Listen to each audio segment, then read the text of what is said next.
Anaconda is a 1997 film directed by Louis Lossa and stars Jennifer Lopez, Ice Cube, and a young Owen Wilson. Wow. A film crew are traveling the Amazon River in hopes of creating a documentary about the Shirashama tribe. On the way, they find a snake hunter stranded on his broken down boat called Paul Cerrone. Meanwhile, they deal with a bloodthirsty anaconda tracking them on the boat, not to mention the snake that's staying with them on the boat.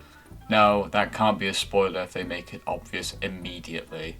Actually, I find the plot very reminiscent of the first half of King Kong, just not as good. Whilst this will be a running theme with plenty of these movies, it does feel pretty dated. A snake is the perfect thing to be animated using CGI and was always pretty difficult to pull off in the years prior.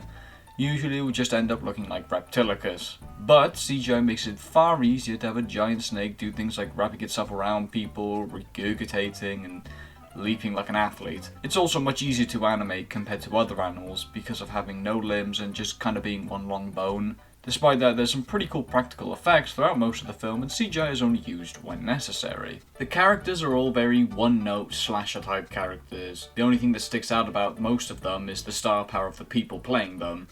John Boy is doing a very annoying Tony Montana impression. Poaching is illegal. May I ask what you're hunting?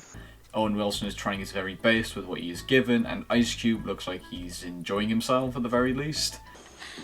Yeah, well, today's a good day. He doesn't have that many lines in the movie, but he definitely gets the best ones. Bitch. The standout character, however, is Warren Westridge, played by Jonathan Hyde. He's just a stereotypical uptight British actor, and at first is really irritating, but he gets the most fleshed out character arc of the film, being treated the way he treated people at the start of the film and learning to become more modest, and then getting eaten by an Olympic gold medal winning snake.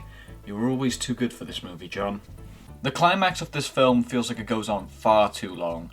The film is short, but you think it's going to end about 3 times. If they put more focus into the anaconda and not so much on Paul Cerrone, I think the film could have been a lot more focused. If anything, I feel bad when they hurt the anaconda. I know it eats people, but when the main antagonist is trying to poach it and sell it off to people, and the heroes are just trying to kill it, then at that point the anaconda is the true hero, just trying to survive around people who blow up walls and chuck golf balls into their lake.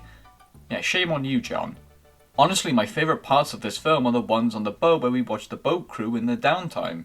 There are some funny exchanges, good lines, and overall the cast seem to be having a good time, which I also had whilst watching this film, even if it can be hilariously dumb and over the top. Bitch.